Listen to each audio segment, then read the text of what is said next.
Okay, people. So it was an early start, but just seen Saltburn. This is the new film from Emerald Fennell. She writes, she directs, she also produces the film alongside Tom Ackley, uh, Josie McNamara, and Margaret Robbie, with line production from Tim Wellspring. Anthony Willis handles the music, Linus Sandgreen cinematography, Victoria Boydell edits the piece, with Carmel Cochran handling the casting. Susie Davis is on production design. Art direction is handled by Neef Lucia and Carolyn Barclay. Set decoration is from Charlotte Derklux. Sophie Canal is on costume design. All right, and our cast, the talented cast. Well, we have got Barry Keoghan as Oliver Quick. We then have got Jacob Elordi as Felix Catton. Right, his mother Elspeth is played by Rosamund Pike. His father, Sir James, is played by Richard E. Grant. Right, another Richard E. Grant film in just a few weeks. Right, he's got a sister called Venetia, played by Alison Oliver. There is the friends of the family. So there's Farley, who is a cousin, I think, played by Archie Madekwi, and Pamela, played by Carrie Mulligan. Right, the butler, Duncan, is played by Paul Reefs. I think that's how you say it. I might be wrong there. Who else do we have? There is Annabelle, played by Sadie Saval. India, played by Millie Kent. Lady Dafan, played by Lolly Adafop.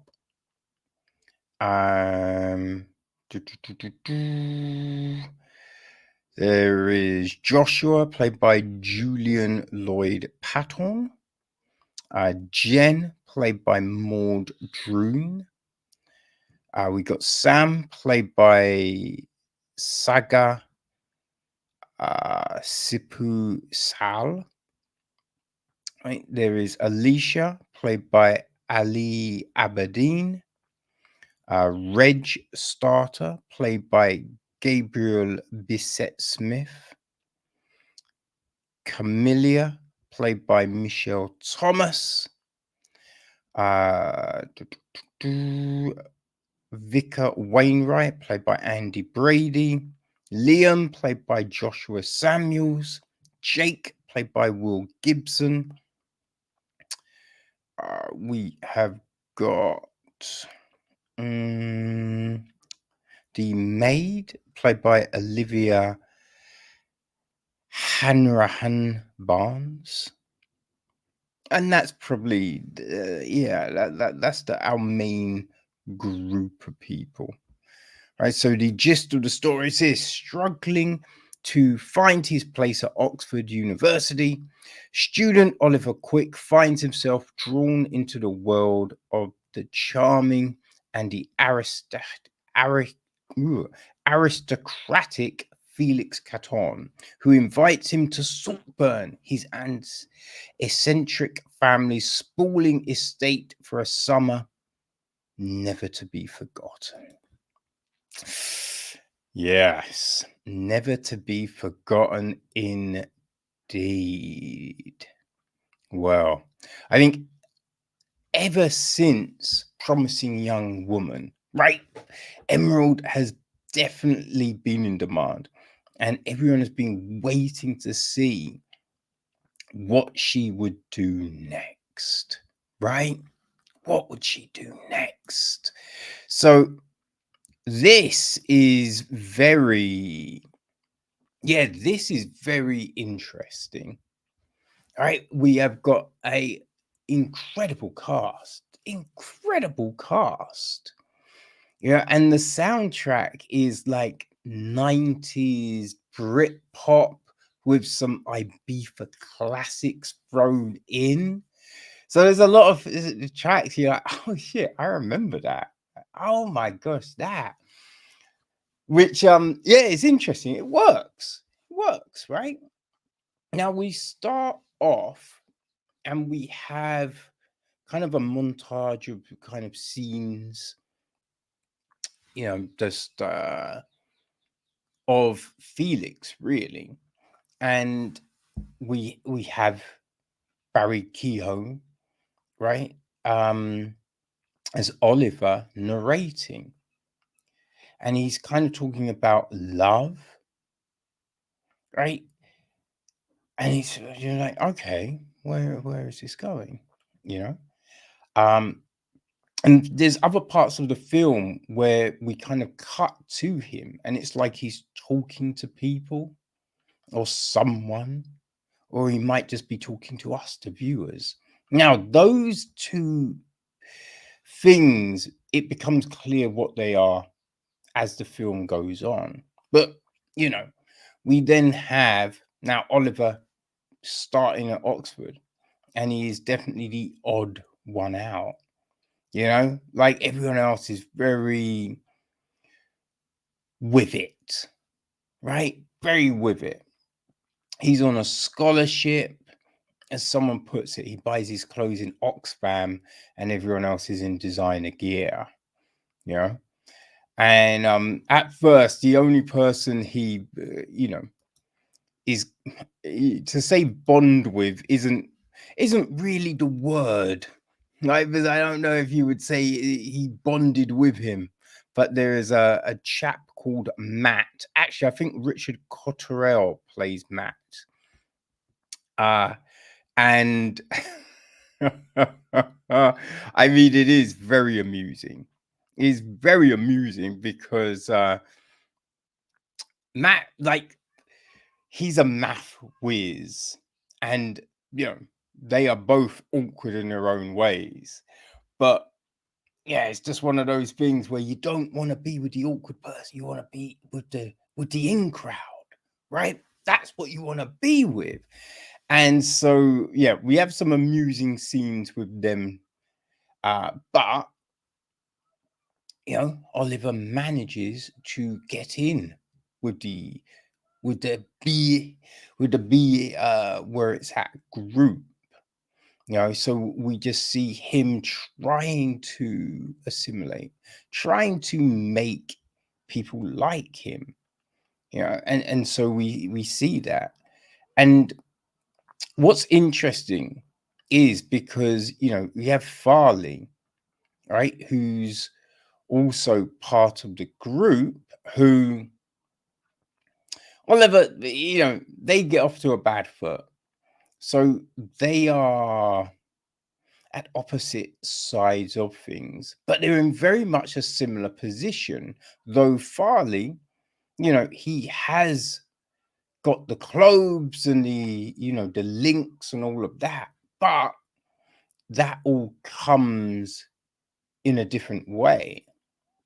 So it's interesting to see these two characters who are kind of similar, but very, very different. And it is all about contrasts with this film. The dialogue is very good, but I think what we saw in Promising Young Woman, it's evident that Emerald can write, right? She can write a good script. I think that's pretty clear. So I think the film is very interesting because it's just like, I think at the start you think it is going to be just this kind of day in the life thing, you know, maybe it's unrequited love, something like that, right? But you know, something similar to Mothering Sunday from 2021, I believe.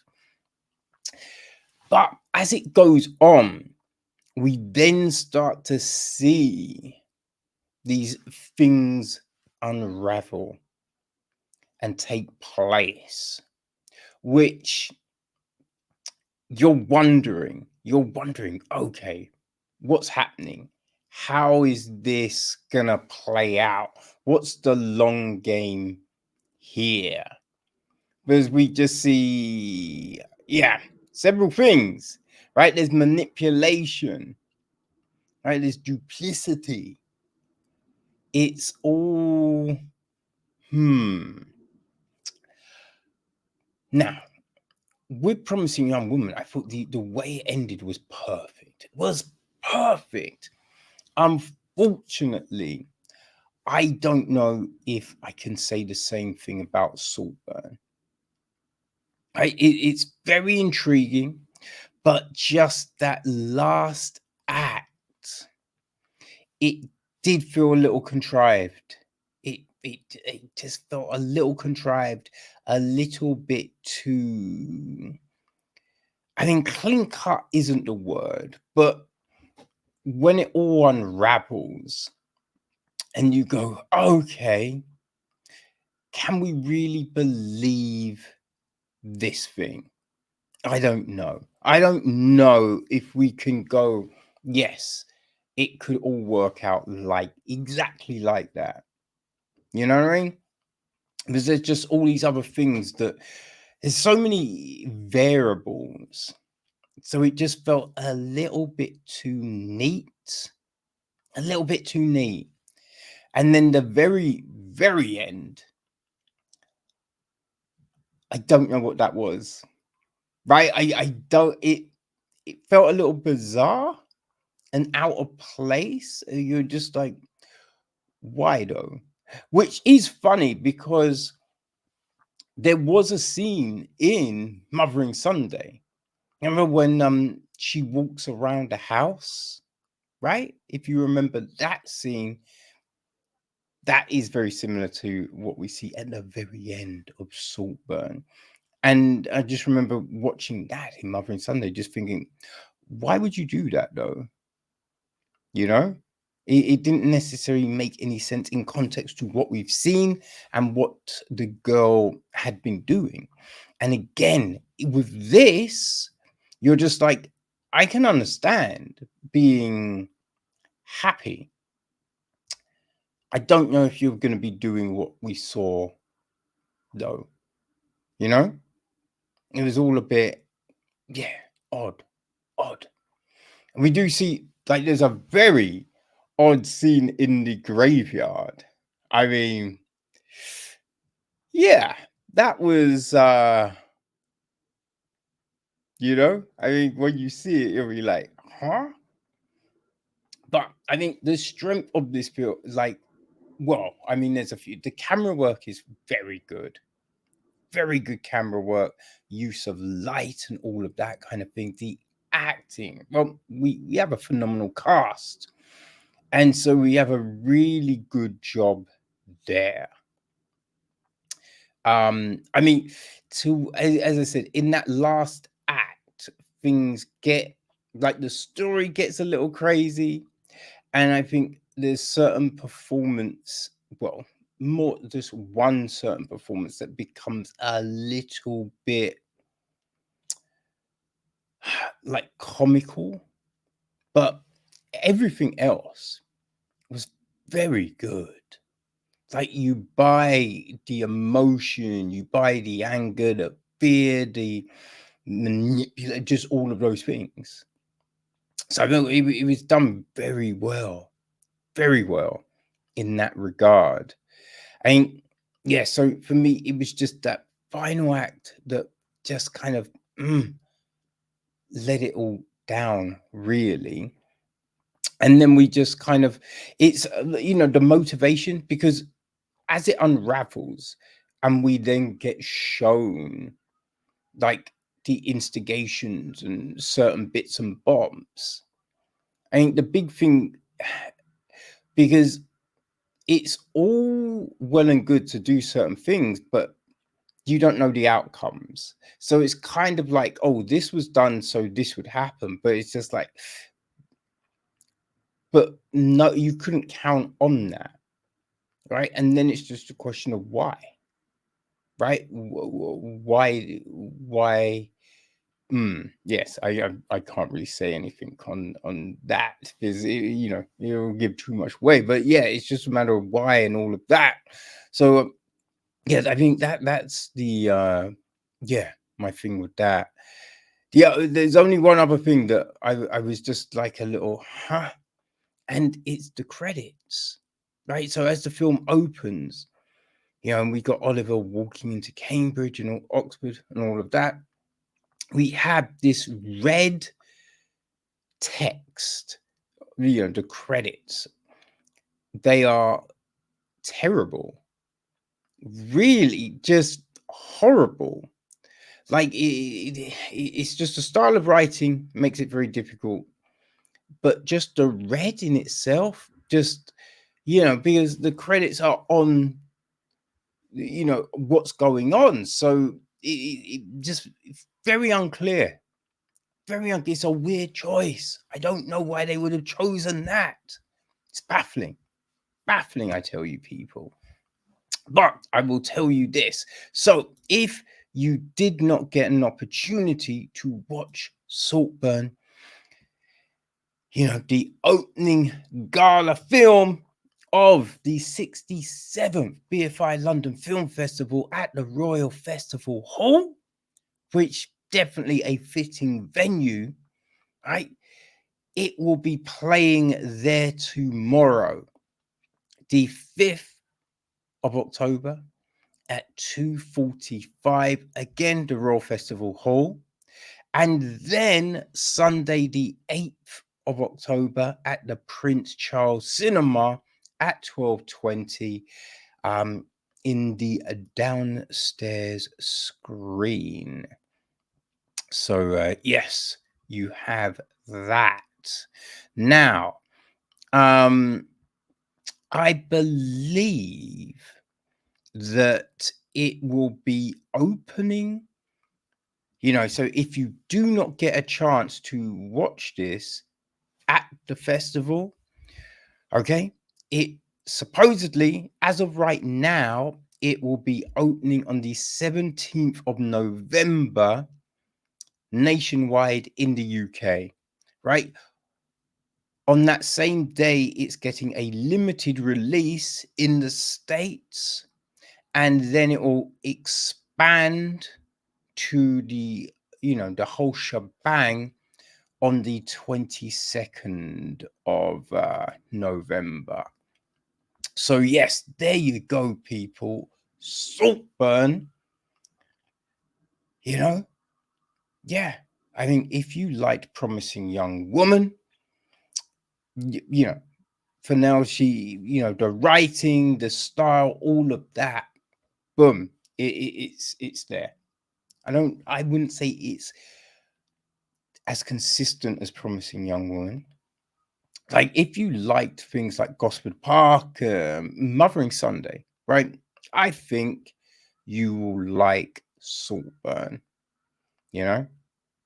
and it is solid. Just that last bit, But yeah, for the if you need to see the dates and all of that, all the links are on the website. So people, there you go. Saltburn, the opening night gala of the 67th BFI London Film Festival, people.